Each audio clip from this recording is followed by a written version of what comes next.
अस्सलामुअलैकुम viewer, welcome to all of you on my YouTube channel cricket. मैं उम्मीद करता हूँ आप सब खैरियत से होंगे। व्यूवर्स, आज की वीडियो में हम दो चीज़ों पे बात करेंगे। एक तो बात करेंगे कि इंडिया और इंग्लैंड की जो 5 T20 मैचेस की सीरीज चल रही है, उसका 4 T20 मैच जो है कल पुणे में खेला जाएगा।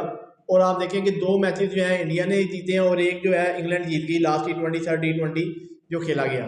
तो इसमें अब ये हमने देखेंगे कि दोनों की प्लेइंग 11 क्या हो सकती है। खासतौर पे इंडिया के दरब जुलर को 2 T20 में इंडियन मैनेजमेंट ने और कप्तान ने प्रेफर किया, क्योंकि रिंकू सिंह जो थे वो भी इंजरी का शिकार हो चुके थे और साथ साथ वो नीतीश रेड्डी भी आउट हो चुके थे, खासतौर पे T20 सीरीज से। और साथ ही साथ दूसरी हम चीज़ पे बात करेंगे कि आज जो चैंपियन ट्रॉफी का पाकिस्तान का स्काउट लीक हो चुका है और ऑलमोस्ट जो है चीज़ें सारी फाइनलाइज हो चुकी हैं और 4 चेंजेस की जो तब्दीलियों की हवाएं उड़ रही हैं उस पर भी हम बात करेंगे। और मेरे साथ जो है खुरम इकराम है, मैं इनसे पूछते हैं खासतौर पे पहले हम बात कर लें पाकिस्तान ने जो चैंपियन ट्रॉफी का स्काउट आज अनाउंस करना था। खासतौर पे काफ़ी चाह से मुतवक्का था कि आज 15 मेंबर स्काउट जो है अनाउंस हो जाना था, पर फिर भी जो है खासतौर पे स्काउट लीक हो चुका है। तो उसके बारे में आप बताएं, खासतौर पे जो 4 मेजर चेंजेस की बात हो रही है वो कौन कौन सी चेंजेस हैं जिसके जो पाकिस्तान करने जा रहा है खासतौर पे चैंपियन ट्रॉफी में। असल में देखें ना, चैंपियन ट्रॉफी के लिए अगर आप देखें तो ऑलमोस्ट सब टीम्स ने अपने अपने स्क्वाड का जो है वो अनाउंस कर दिया है। और जिस वक्त जो फर्स्ट डेट थी उसमें ही तकरीबन तमाम टीम ने अपना 15 मेंबर स्क्वाड दे दिया था। इंडिया ने थोड़ा सा डिले किया लेकिन उन्होंने भी दे दिया। हमने एक तो पहले जो प्रिलिमिनरी जो स्क्वाड दिया हमने वो काफ़ी, यानी कि आप देखें कि 20-25 प्लेयर्स का दिया, सुनने में जो अब आ रहा है।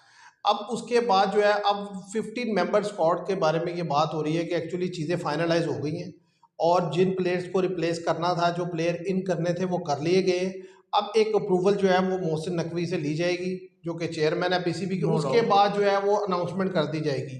अब अगर मैं आपके सामने वो चेंजिंग्स रखूं कि जो चेंजिंग्स की बात हो रही है वो कौन सी हैं, तो देखिए जिस तरीके से Abdullah Shafique out of form रहे पिछले पूरे साल में, वो कोई खातिर खा परफॉर्मेंस नहीं दे सके, उनकी जगह जो है वो फ़खर जमान को शामिल किया गया है। No doubt. और दूसरे नंबर पे जो ओपनर साइम अयूब ज़ाहिर है वो बैड लक हो गई, इंजरी का शिकार होने की वजह से आउट हो गए।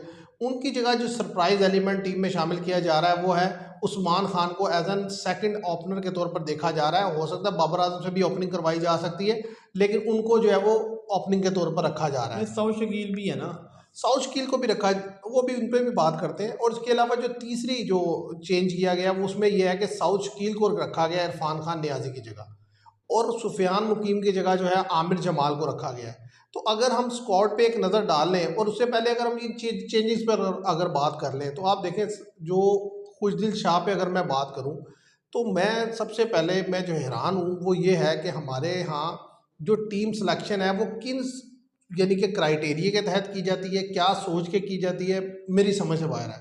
आप देखें कि एक लड़का जिसको प्रीवियसली आपने खेलते हुए देखा, उसने इंटरनेशनल लेवल में कभी भी कोई इम्पैक्टफुल इनिंग्स नहीं खेली, ठीक है, उसको आप सेलेक्ट इसलिए करते हैं कि आप देखते हैं कि बांग्लादेश प्रीमियर लीग में उसने बड़ी अच्छी परफॉर्मेंस दी। लेकिन अगर मैं सबसे पहले बांग्लादेश प्रीमियर लीग को ही रेट करना शुरू करूं तो वहीं से लोगों के सामने चीज़ें काफ़ी हद तक क्लियर हो जाएंगी कि देखें वर्ल्ड में अगर लीग्स में कोई लीग मानी जाती है तो नंबर 1 आईपीएल, नंबर 2 अगर आप देखते हैं तो बिग बैश लीग है, नंबर 3 इंग्लैंड की लीग है, नंबर 4 पीएसएल है, नंबर 5 अगर आप देखें तो उसको आप साउथ अफ्रीका की लीग कह लें या कैरेबियन लीग कह लें, छठे पे जो है वो आप साउथ अफ्रीका की लीग कह लें, सातवें पे आप जो है वो श्रीलंका की लीग कह लें, आठवें नंबर की लीग में परफॉर्म करने वाले लड़के को आप एक ऐसा इवेंट खिलाना जा रहे हैं कि जिसमें वर्ल्ड की टॉप 8 टीम्स खेलने लगी हैं और आप जिस ग्रुप में शामिल हैं उसमें एक इंडिया है, एक न्यूजीलैंड है, एक बांग्लादेश है। चले बांग्लादेश के अगेंस्ट आप जीत भी जाएंगे तो इंडिया और न्यूजीलैंड जो कि अगर रैंकिंग देखी जाए ओडीआई की तो इंडिया नंबर 2 पे है और न्यूजीलैंड नंबर 3-4 पे है। तो नंबर 2 और नंबर 3-4 की टीम को बीट करने के लिए आपने लड़का कहाँ से पिक कर रहे हैं जो 9वें नंबर की लीग में रन्स करके दे रहा है। भाई वहाँ पे किस क्वालिटी के बॉलर होंगे, किस क्वालिटी की कंडीशन होगी, आप कैसे उस लड़के को जो है पिक करके डायरेक्ट जो है वो आईसीसी इतना बड़ा टूर्नामेंट खिला सकते हैं। अगर आपको कोई इस तरह की चीज़ होती है तो आप प्रीवियसली उनको कोई मैचेस खिलाते हैं। अभी ये पाकिस्तान में ट्राई नेशन सीरीज हो रही है, आप खुशदिल शाह को तीनों मैचेस खिला लें, नो डाउट, आपको पता चल जाएगा कि आपकी सिलेक्शन कितनी सही है और कितनी गलत है। इसी तरीके से आमिर जमाल, अगर आमिर जमाल को देखें आप, आपने देखा साउथ अफ्रीका में वो बंदा ऑफ कलर नजर आया आपको, ऑस्ट्रेलिया टूर से लेकर आज तक आमिर जमाल सिर्फ ऑस्ट्रेलिया टूर में उन्होंने परफॉर्म किया है कि वहाँ पर बॉल से और बैट से उन्होंने परफॉर्म किया। उसके बाद से हर गुजरते दिन के साथ उनकी परफॉर्मेंस नीचे गई है। वो एनफील्ड भी रहे हैं। और फिर सबसे बड़ी बात यह है कि आपने कंडीशन के अकॉर्डिंग बॉलर पिक करने हैं या अपने मनपसंद और चीखते लड़के खिलाने हैं। आप ये थोड़ी कर सकते हैं मुझे ये चाहिए मुझे वो चाहिए। भाई कंडीशन भी कुछ डिमांड कर रही है कि नहीं। आपके पास एक स्पिनर है इब्रार अहमद, उसके बाद आपके पास दूसरा कोई प्रॉपर स्पिनर नहीं है। आप क्या पर्थ में खेलने जा रहे हैं जो आप सारे फास्ट बॉलर लेके जा रहे हैं। आप देखें स्क्वाड में आपने नसीम शाह रखा है, स्क्वाड में आपने जो है शहीनशाह अफरीदी रखा है, आपने हारिस रऊफ रखा है। इन 3 बॉलर्स के अलावा किसी फास्ट बॉलर की जगह बनती है? चौथा आपने हसनैन रख लिया और ऑलराउंडर के तौर पर आपने आमिर जमाल को रख लिया।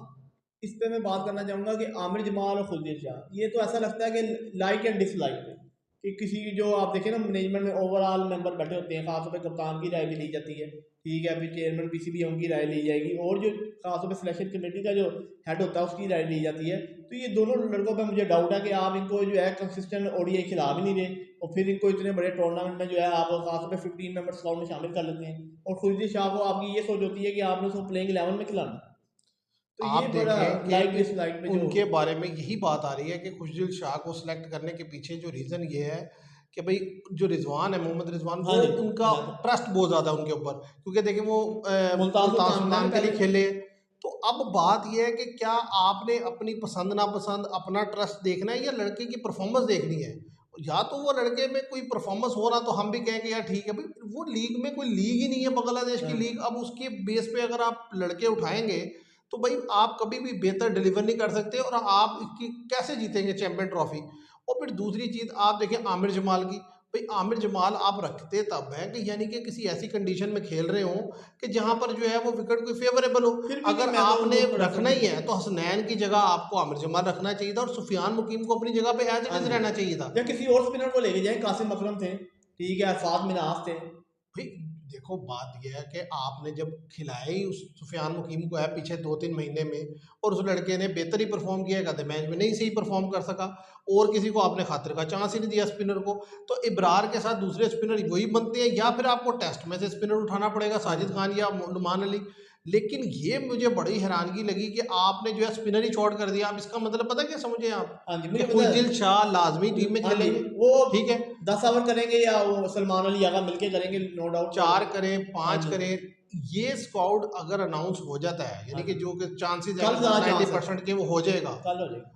तो इसका मतलब ये है कि खुशदिल शाह आपकी परमानेंट टीम के जो है ना मेंबर होंगे, क्योंकि आप उसके अलावा जो है 10 ओवर करवा ही नहीं सकते, क्योंकि आपको फिर कैसे करेंगे। आप 3 फास्ट बॉलर खिलाएंगे, एक आमिर जमाल को खिलाएंगे, एक जो है अबरार खेलेंगे और उसके अलावा आपके पास ये 2 खेलेंगे, बल्कि 3 फास्ट, एक अबरार और 2 स्पिनर ये मिलकर ओवर। मुझे तो लगता है आमिर जमाल को भी नहीं खिलाएंगे, मुझे नहीं लगता कोई ये लीग में आमिर जमाल को खिलाएंगे, उसको देखना बगैर बिठाए लेके आएंगे देखना। नहीं बात ये है कि उनको खिलाते हैं या नहीं खिलाते, लेकिन असल चीज़ ये है कि उनकी जगह अगर स्पिनर होता वो बेहतर है तो आप उसको यूज़ कर सकते हैं। देखिए सारी टीम जो ओवरसीज से टीम आ रही है खेलने के लिए वो 2-2 3-3 स्पिनर लेकर आ रही है। एक ऑस्ट्रेलिया है जो सिंगल स्पिनर लेके आया है, एडम ज़ैम्पा। देखिए वो एडम ज़ैम्पा को लाया ना, ग्लेन मैक्सवेल है, नो डाउट ग्लेन मैक्सवेल है, ट्रेविस हेड से गेंद करने वाले। देखें ग्लेन मैक्सवेल 10 ओवर करता है, वो तो नो डाउट ठीक है, तो 20 ओवर तो हो गए। अच्छा मजीद ज़रूरत पड़ेगी तो ज़रा वो ट्रेविस हेड भी गेंद कर लेगा और अगर ज़्यादा जरूरत पड़ेगी तो लेबस चेन और स्टीव स्मिथ भी कर लेंगे, लेबस चेन कर लेगा, ठीक है। मतलब कहने की बात यह है कि 25 से 30 ओवर भी करवा सकते हैं स्पिनर से और उसके अलावा बाकी फास्ट बॉलर उन्होंने रखे हैं। बाकी आप न्यूजीलैंड को देख लें ज़रा, उन्होंने भी 20-30 ओवर स्पिनर से रखे ही रखे हैं। नोट नहीं उनके तो प्रीमियम। आप अपने मुल्क में खेल रहे हैं, आपके पास कोई खातिर खान नहीं है। तो व्यूअर्स ये 2 जो चेंजिंग्स हुई हैं इन पर हमने अपनी डिस्कशन दी आपको कि भाई ये दोनों हमारी समझ से बाहर बात है। तीसरी जो चेंजिंग है जिसमें ज़ाहिर है जो शामिल किया गया है कि भाई फ़खर जमान आए हैं, अब्दुल्ला शफी की जगह वो बिल्कुल डिज़र्व करते थे। उसकी वजह यह है कि वो जब पहले भी बाहर हुए थे तो उसके पीछे रीजंस जो थी वो और थी, वो कोई उनकी फॉर्म नहीं थी, मैं नहीं समझता कोई फिटनेस का भी इशू नहीं था, वो और मसले मसाइल थे, वो बोर्ड के साथ इशूज़ थे। अब वो फाइनली दोबारा जो है वो कम बैक कर रहे हैं, तो उनका कम बैक करना बनता भी है और वो जब जब खेलते हैं वो पाकिस्तान के लिए बेहतर परफॉर्म करके देते हैं। अब जो 4th ऑप्शन ली गई है ना कि इमामुल हक को साइडलाइन करके आपने पिक किया है जो क्या कहते हैं उस्मान खान, ये देखें ना ये मेरी समझ में नहीं आया, क्योंकि देखिए उस्मान खान है ना, उस्मान खान का पिक होना तब समझ आता है कि यानी कि अगर उस्मान खान ने प्रीवियसली कोई इंटरनेशनल क्रिकेट में बड़ी परफॉर्मेंस दी हो, जब से वो खेल रहे हैं, एक ऑस्ट्रेलिया की 50 है उनकी, हाँ जी। ठीक है, उसके अलावा वो स्ट्रगल ही करते हुए दिखाई देते हैं। तो इतने बड़े इवेंट में किसी ऐसे लड़के को खिलाना कि जो प्रीवियसली आपने 2024 के वर्ल्ड कप में हाँ भी जी। देखा कि वो इतना अंडर प्रेशर थे कि उन्हें समझ नहीं आ रही थी बॉल को खेलना कैसे है। और यहाँ भी मुझे एक बात समझ में आती है कि भाई इन्होंने रख लिया उस्मान खान को, लेकिन बात यह है कि ज़ाहिर है ये देखेंगे, पहले में हमें शायद खिलाया तो हाँ खिलाया, जी, हाँ नहीं तो जी। बाबर आजम से ओपनिंग करवाई जाएगी। ऐसे ही है।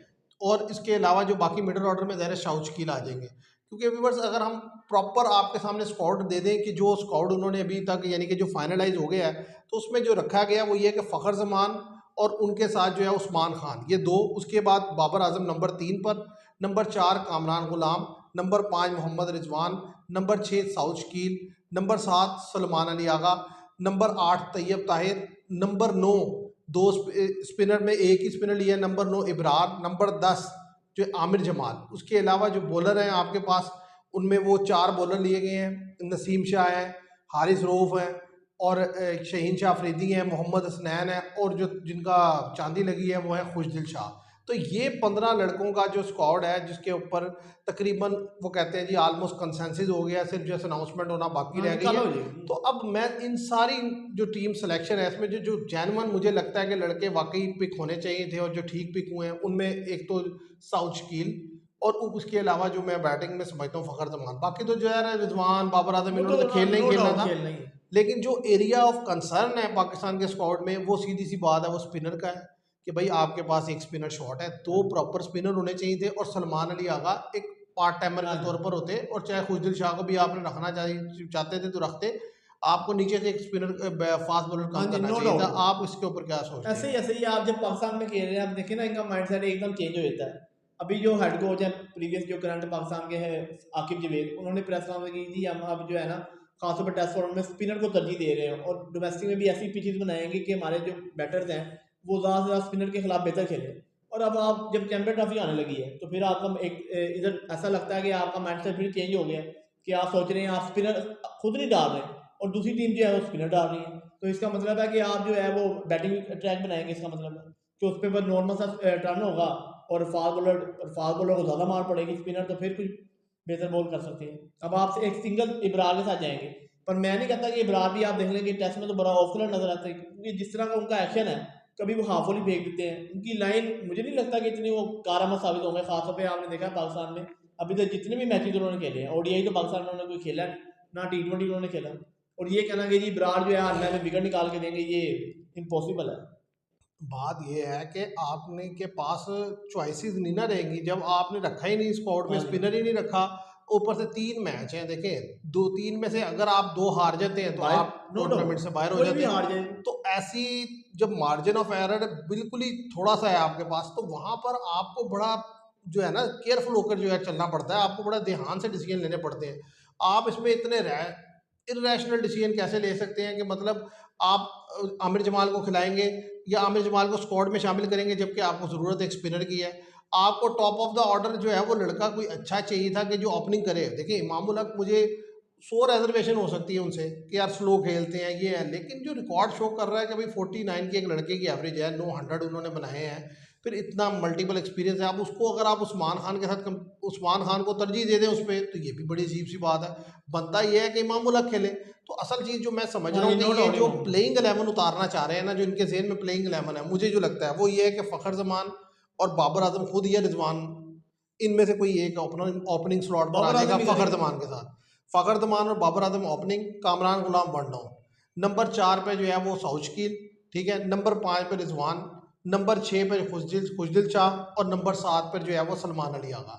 और इसके अलावा जो इब्रार अहमद नंबर 8 पर, और 3 फास्ट हाँ बॉलर। जी, ये बस इस बस माइंड सेट से जा रहे हैं ऐसे कि ही ये है, प्लेइंग 11 ही उतारना ये चाह रहे यही हैं। करेंगे, नो डाउट, इसमें कोई शक नहीं है कि बाबर आजम से ओपनिंग कराएंगे, क्योंकि रिजवान जो मुझे नहीं लगता कि वो ओडीआई में खासतौर पे बेहतर साबित होंगे ओपनिंग में। बाबर आजम तो ये है कि वन डाउन की पोजीशन और ओपनिंग जो है एक मिलती जुलती पोजीशन है, जिसकी वजह से आपने देखा कि लास्ट टाइम चैंपियन ट्रॉफी में जो है अजहर अली ओपनिंग करते थे फ़खर जमान के साथ, आपको याद होगा। तो इसलिए बाबर आजम और फ़खर जमान भी, क्योंकि उस्मान खान भी अगर ओपनिंग करते हैं तो मुझे नहीं लगता कि वो किसी मैच में जो डिलीवर करके दे सकते हैं। नहीं, और बात ये है कि उस्मान खान अगर ओपनिंग स्लॉट पे खेलेंगे ना तो नीचे से फिर आप बाहर किसे करेंगे? आपको ज़रा खुशदिल शाह को बाहर करना पड़ेगा, या आप साउथ कील को बाहर साउदी को करेंगे, बाहर उठा देंगे। या देखें ना सीधा सीधा फिर साउथ कील हाँ ही जी, बाहर पहुंच जाते हैं ना, और हाँ जी, साउथ कील का बाहर जाना जो है वो आपका मिडिल ऑर्डर बड़ा कमज़ोर कर देगा। आपका मिडिल ऑर्डर जो स्ट्रेंथन करेंगे लड़के, उनमें कामरान गुलाम, रिजवान और साउथ कील, ये 3 लड़के हैं जो आपका मिडिल ऑर्डर स्ट्रॉन्ग करेंगे। और जो नीचे लड़के हैं उनमें देखें सलमान अली आगा कभी चलने लगते हैं, कभी बिल्कुल ही आउट हाँ ऑफ फॉर्म जी, हो जाते हैं। तो उनके लिए तो ज़रूरी है कि वो बॉल और बैट दोनों से डिलीवर करें ताकि उनका कॉन्फिडेंस रहे। हाँ जी, पर और खुशदिल शाह के लिए मैं हैरान हूँ कि वो जो पिक करने वालों के, भाई लड़का जिसने पिछले 2 साल से इंटरनेशनल क्रिकेट खेली ही हाँ नहीं, जी, आउट किया हुआ अब था उसे आपने। आप, और आउट भी इसलिए किया था कि वो लड़का परफॉर्म हाँ नहीं किया, जी, उसने बुरी तरह फ्लॉप हुआ है। अब आप उसे उठा के लाकर जो है वो डायरेक्ट लीग है वो खिलाते हैं, क्या कहते हैं, चैंपियन ट्रॉफी खिलाएंगे, और उसमें भी प्लेइंग 11 का वो हिस्सा होंगे हर हाँ मैच जी, में। No doubt. तो देखते हैं बॉलिंग से वो क्या करते हैं। मैं ये नहीं, अगर बैटिंग में तो देखें नंबर 6-7 पे आने वाले बैटर की कितनी को बैटिंग आएगी, 4-5 ओवर आएंगे, और क्रूशियल मूवमेंट पे अगर आपने उस टाइम हिट ना हाँ कर जी, सके तो आपकी सिलेक्शन के पोल खुल जाएगा, हाँ जी, फिर आप पे क्रिटिसिज्म होना ही होना है। और ज़ाहिर स्पिनर आप लैक कर रहे हैं कि देखिए, अगर आप आमिर जमाल को रखते हैं ना, तो आमिर जमाल को रखने का मतलब ये है कि आप इसके साथ साथ अगर हसनैन की जगह एक स्पिनर रखें, सुफियान मुकीम को ही रखें या कोई और स्पिनर रखें, तो आप दो स्पिनर से भी चले जाएं हाँ ना। जी, नो डाउट बेहतर आप है 3 वो। फास्ट से ना हाँ जाएं, जी, 2 फास्ट से चले जाएं, 2 स्पिनर से चले जाएं आप। अच्छा, उधर से एक कम करके एक ऑलराउंडर कर लें, तो मतलब कई ऑप्शन आपके पास हो जाते हैं। पर लेकिन अब नहीं वो। आप जिस तरीके से सिलेक्शन में आप किया है, हाँ जी, देखते नो हैं क्या डाउट। होता है। अब अगर हम बात करें व्यूअर्स, इंडिया और इंग्लैंड के हाँ जी, नो दरमियान डाउट। बड़ा क्रूशियल जो है वो T20 मैच कल पुणे में खेला ऐसा ही जाएगा, है। क्योंकि अगर इंडिया को यानी कि हराना है इंग्लैंड को, तो इंडिया को बेहतर बैटिंग करनी होगी, हाँ क्योंकि जी, अगर पिछले तीनों T20 मैचेस में देखें तो पहले मैच के बाद जो दोनों मैचेस थे बड़े टफ हुए और इंडिया की बैटिंग जो है वो कोलैप्स कर गई। हाँ जी, और इंग्लैंड को अगर सीरीज को अलाइव रखना है और उसे डिसाइडेड तक लेके जाना है, तो उनके लिए ये मैच बड़ा इंपॉर्टेंट है कि वो इंडिया को एक दफ़ा फिर डिफीट दें। तो अगर प्लेइंग 11 की बात कर ली जाए तो मैं ये समझता हूँ कि इंग्लैंड, अगर कोई इंजरी का इशू ना हो, तो इंग्लैंड जो है वो एज इट इज़ इसी प्लेइंग 11 से जाएगा, या शायद अगर रिप्लेसमेंट हो सकी तो फिल सॉल्ट एक प्लेयर है जिनकी रिप्लेसमेंट हो सकती है, क्योंकि वो बड़ी बुरी तरह फ्लॉप है। तो हो सकता है बटलर खुद ऊपर आ जाए और जेकब बीथल को जो है टीम में शामिल कर लिया हाँ जाए। जी। इसके ऊपर आप क्या कहते हैं? नहीं, जैकब बिसल को तो कल रखा स्काउट ने, एक हम्म, फास्ट कम किया मेरे ख्याल से, हम्म, तो जिसकी वजह से जैकब बिसल को प्लेइंग इलेवन में रखा है। और आपको पता है कि वो लेफ्ट आर्म जो है स्पिन बॉलिंग भी कर लेते हैं। हम्म, लिविंगस्टन तो करते ही हैं, आदिल रशीद है नो डाउट। और आदिल रशीद लगातार 2 T20 में इतने ही रन दिया उन्होंने, 4 में 15 to 20 रन के राउंड अबाउट। विकेट तो एक ही ले सके हैं पर रन नहीं दिया, तो ये बेहतर है इंग्लैंड। खासतौर पर जो है पिछले मैच में ब्रैंडन कार्स का जब से इन्होंने इंक्लूजन किया है, वो बड़ा बेहतरीन साबित हो रहे हैं। दोनों T20 में विकेट भी लेके दे रहे हैं, खासतौर में सेकंड T20 मैच में तो उन्होंने बैट से भी डिलीवर करके दिया। असल में ये जो लड़के हैं ना दोनों, जेमी ओवर्टन और ब्रैडन कार्स, दोनों लड़के यानी कि बैट और बॉल दोनों लिहाज से अच्छे हैं, और दोनों के पास वैरायटी है, पेस भी है, वैरायटी भी है। तो मतलब एक डिफरेंट किस्म का बॉलिंग कॉम्बिनेशन मिलता है आपको, कि मतलब एक तरफ जोफ्रा आर्चर है, दूसरी तरफ ये हैं, फिर इसके बाद मार्क वुड है। हाँ मुझे जी, लगता है मार्क वुड की जगह जो हो सकता है जैकब बीथल को उन्होंने इन किया हो, लेकिन हाँ जी, मैं जैकब बीथल को अगर इन करता हूँ तो मैं उसको देखता हूँ फिल सॉल्ट की जगह। उसकी सिंपल सी रीजन है कि तीनों T20 में हाँ जी, आपने नो देखा डाउट वो फिल तो सॉल्ट ऐसे ही जितनी है। बुरी तरह फ्लॉप है। तो उसमें यह है कि बटलर खुद ऊपर आ जाए और जैकब बीथल, क्योंकि वो दोनों चीज़ें करते हैं, ऑलराउंडर हैं, हाँ जी, तो चाहे उन्हें आप वन डाउन भेज दें तब भी वो रन्स करेंगे, आप उन्हें नीचे भेज दें हाँ तब जी, भी जो वो रन्स चले करेंगे, क्योंकि वो चांस देना मोइन पड़े। अली स्टाइल के ऑलराउंडर हैं, यानी कि उस तरह का वो उन्हें बनाना हाँ चाहते जी, हैं। तो इसलिए उनको अगर मौका मिलेगा तो वो ज़रूर डिलीवर करके देंगे। और साथ ही साथ अगर हम इंडिया की प्लेइंग 11 की बात करें तो मेरा ख्याल है उसमें धर्म जुरल की जगह जो है वो लाजमी तौर पर रिंकू चेंज सिंह, होगा। हाँ जी, रिंकू सिंह हो गए। अगर रिंकू सिंह नहीं अवेलेबल होते कल भी, तो शिवम दुबे या रमनदीप सिंह को, शायद धर्म क्योंकि वो जुरल की पोजीशन जगह जो है ना लाजमी वो चेंज आप होगा। देख लेंगे 5 to 6 आवर किसी प्लेयर को मिलते हैं बहुत ज़्यादा, ये मैं कह रहा हूँ। वरना कई अगर शुरू में कई कई दफ़ा ऐसी सिचुएशन होती है कि आप देखें कि ऊपर के टॉप बैटर जो है वही 15 आवर तक खड़े रहते हैं, जब नीचे से आपने कोई ऐसा लड़का भेजना होता है कि आप जाकर हिट करें। तो इसलिए उसमें शिवम दुबे, आपको पता है कि 2024 के वर्ल्ड कप के बाद जो है वो कोई इंटरनेशनल मैच खेलते हुए दिखाई नहीं दिए। इंडिया ने T20 मैचेस तो खेले हैं श्रीलंका में, मेरे ख्याल से वो शिवम दुबे एक आधा मैच खेले थे या पता नहीं अनफिट थे। बांग्लादेश में वो खेलते हुए नहीं दिखाई दिए। तो इसलिए अब उनको दोबारा शामिल करें, ये ना हो कि आप जो डायरेक्ट फिर उनको T20 वर्ल्ड कप में अगले साल ले जाए, तो ये भी ज्यादती होती है। असल में देखना ये है ना कि इंडिया क्या बॉलिंग लाइन वो सेम खिलाता है, हाँ क्योंकि जी, देखें इंडिया बहुत ज़्यादा स्पिनर पर रिलाई कर रहा है कि 4 स्पिनर खिला रहा है। हाँ जी, ठीक है, वशिंगटन सुंदर भी उसमें है वो वो। फंसते पता कैसे हैं? अभी तो ये है कि वो 2-3 दफ़ा उन्होंने टॉस जीता है। अगर इंडिया टॉस हार जाए और इंग्लैंड जो है पहले इंडिया को खिला दे, नो और डाउट। और इवनिंग में अगर आ जाए ड्यू नाइट में, तो फिर ज़ाहिर है इनके जो स्पिनर है ना, वो 4 स्पिनर के लिए गेंद कराना बड़ा मसला हो बहुत जाएगा। मुश्किल हो जाएगा। क्योंकि जिस तरीके से प्रीवियस 2 टी20 मैचेस में स्पिनर की अच्छी गेंद पड़ने के बावजूद इंग्लैंड ने रन्स डिसेंट बनाया है। हाँ जी। 170 बुरा रन्स नहीं है। नहीं, नो डाउट ठीक है। है, टी20 में अगर आप 8-9 का रन रेट दे देते हैं, तो अगर अच्छी बॉलिंग करते हैं तो मैच निकाल सकते हैं, और जो कि उन्होंने इंग्लैंड ने करके भी दिखाया है। तो इंडिया के लिए बड़ा मुश्किल होगा अगर उनके स्पिनर्स को गेंद करनी पड़ी नाइट में और वहाँ पर अगर ड्यू आ गई। क्योंकि अगर आप देखें ना, पुणे का जो रिकॉर्ड है वो इस तरीके से है कि यहाँ पर 2-4 मैच खेलेंगे, 2 टीम बैटिंग फर्स्ट करने वाली जीती है, 2 बैटिंग सेकंड करने वाली जीती है। जो फर्स्ट टाइम टीम खेलती है उसकी एवरेज स्कोर है 166, और सेकंड टाइम जो टीम बैटिंग कर रही है उसका एवरेज स्कोर है 144। इस लिहाज से देखा जाए तो इसका मतलब है सेकंड टाइम खेलने वाला स्ट्रगल करता हाँ है जी। पहले टाइम के मुकाबले में। लेकिन अगर ड्यू फैक्टर आ जाता है, क्योंकि मौसम कुछ ऐसा चल रहा है, हाँ वैसे जी। तो पुणे ज़रा ऐसा ही है जैसे मुंबई है, वहाँ हाँ जी, जो है वो समुद्र के करीब है। लेकिन ये होता है, डिपेंड करता है मौसम पे। अगर वहाँ पर नाइट में कुछ इस तरह के से होता है कि ड्यू फैक्टर आता है, जिस तरह से आपको पता है मुंबई में बहुत ज़्यादा हाँ आता जी। था, तो फिर तो बड़ा मुश्किल होगा सेकंड टाइम पे स्पिनर के लिए बोल करना। तो अब देखना ये है कि इंडिया जो है वो क्या 4 ही स्पिनर से जाता है, या वो मोहम्मद शामी और अर्शदीप सिंह और हार्दिक पांड्या 3 स्पिनर और 3 फास्ट कर लेता है, इस तरह मिक्स करके। हाँ, बिल्कुल तो क्योंकि बेहतर है। ये और ये कर ले तो बड़ा ज़बरदस्त हाँ कॉम्बिनेशन जी। बनता है उनका। रवि बिश्नोई और वरुण चक्रवर्ती और अक्षर पटेल, ज़ाहिर है, नो देखें, डाउट। वशिंगटन सुंदर को बाहर बिठा दें फिर वो। आप वाशिंगटन सुंदर को बाहर बिठा दें, तो इसके अलावा जो लड़के आप खिलाएंगे, जब नंबर 7-8 हाँ तक जी। बात चली जाती है ना, और अगर आप चेज नहीं कर पा रहे तो फिर बड़ा मुश्किल हो जाता है। देखिए उस दिन भी जब आपने सेकंड टी20 मैच जीता, तो उसमें बड़ा रोल किसका था? तिलक वर्मा का। Top of the order batsman जो है आपके तिलक वर्मा। हाँ, सपोर्टिंग रोल में उन्होंने ज़रूर, जो वाशिंगटन सुंदर ने उन्हें हेल्प आउट किया, लेकिन मैच तो उन्होंने सिंगल हाँ जी, हैंडेडली सिंगल निकाला हैंडेडली, है। Single handedly. क्योंकि वो भी एक सिचुएशन पे आउट तो हो हाँ गए जी। थे, लेकिन वो फिर भी खेलते खेलते मैच को नहीं, निकाल नो के ले डाउट गए। वो सिंगल तो हैंडेड। आप मैच को कैसे देखते हैं? आपको क्या लगता है कि ये जो मैच पुणे में खेला जाएगा, इसमें इंडिया के कितने चांसेस हैं जीतने के? 70% चांस इंडिया और के। यानी कि किस बेसिस पे आप समझते हैं कि इंडिया जो है वो मैच जीतेगा? 70% जहाँ मैं इसलिए समझता हूँ कि अगर इंडिया मिसाल के पहले बैटिंग करता है तो मुझे लगता है कि कल ऊपर से टॉप ऑर्डर सारा परफॉर्म करेगा और इंडिया जो है 200 रन बोर्ड पे लगाने में कामयाब हो जाएगा। जब 200 रन बोर्ड पे लगा देगा तो फिर मेरे ख्याल से ये है कि इंडिया जो है ना इंग्लैंड को आउट कर सकता है, क्योंकि इंग्लैंड जो है ज़्यादा अग्रेसिव माइंडसेट से आएगा। तो शायद अगर शुरू की ओवर में इंग्लैंड ने विकेट अपनी 3 से 4 लूज कर दी, जैसा कि इंडिया ने जो है सेकंड टी20 और थर्ड टी20 में अपनी विकेट लूज की, 70 को 4 डाउन, 70 को 5 डाउन। तो अगर इंग्लैंड के साथ ऐसा हो गया तो नो डाउट जो है मैच जो है इंडिया की गिरफ्त में आ जाएगा। असल में देखिए, वो आपकी बात ठीक है। असल देखना ये है कि कल अगर आप जैसे कह रहे हैं कि इंडिया का टॉप ऑर्डर क्लिक कर जाएगा, तो भाई ऐसे ये भी तो हो सकता है ना कि उनके जो प्लेयर नहीं चल रहे, अब जैसे हैरी ब्रूक रन्स नहीं कर पा रहे, हैरी ब्रूक खड़े हो जाते हैं, ज़रा फिल शॉट तो मुझे नहीं लगता वो खेलेंगे। अगर वो खेलते हैं, वो भी रन्स कर जाते हैं, तो फिर इंग्लैंड का भी तो पलड़ा भारी होगा। और सेकंड टाइम में जो सबसे इंपॉर्टेंट चीज़ होगी वो होगी ड्यू। अगर ड्यू नहीं आती, फिर तो ज़ाहिर है, देखिए हाँ पुणे जी। की विकेट स्पिनर के लिए अच्छी है, वक्त वो बैटिंग है और स्पिनर के लिए अच्छी है, तो वक्त के साथ साथ और ज़्यादा स्पिनर को हेल्प होगी। तो सेकंड टाइम में स्पिनर खेलना और मुश्किल हो जाएंगे। हाँ, लेकिन अगर ड्यू आ जाती है, फिर सेकंड टाइम में स्पिनर उतने जो है ना नहीं सूदमंद वो तो साबित नहीं होंगे। नो डाउट वो तो फिर वो चांस जो है वो ज़्यादा रहेगा, जो सेकंड टाइम टीम बैटिंग कर रही ड्यू होगी, में तो आपको पता वो है चाहे कि इंग्लैंड हो चाहे इंडिया हो। ड्यू में तो आपको पता है कि फास्ट बॉलर क्या है, फास्ट बॉलर के लिए भी और स्पिनर के लिए, दोनों के लिए बॉल करना जो होता है वादे तौर पर मुश्किल दिखाई देता है। क्योंकि अपने वादे तौर पर मैचेस देखे इतने, खासतौर पे जब दुबई में वर्ल्ड कप हुआ, आप देखेंगे अक्सर टीमों का ऐसे डिफीट हुई, खासतौर पे जब पाकिस्तान ऑस्ट्रेलिया का सेमीफाइनल था। आप देखेंगे हमने तमाम ऑस्ट्रेलिया का टॉप ऑर्डर जो आउट कर लिया था, मैथ्यू वेड और मार्कस स्टोइनिस खड़े हुए थे।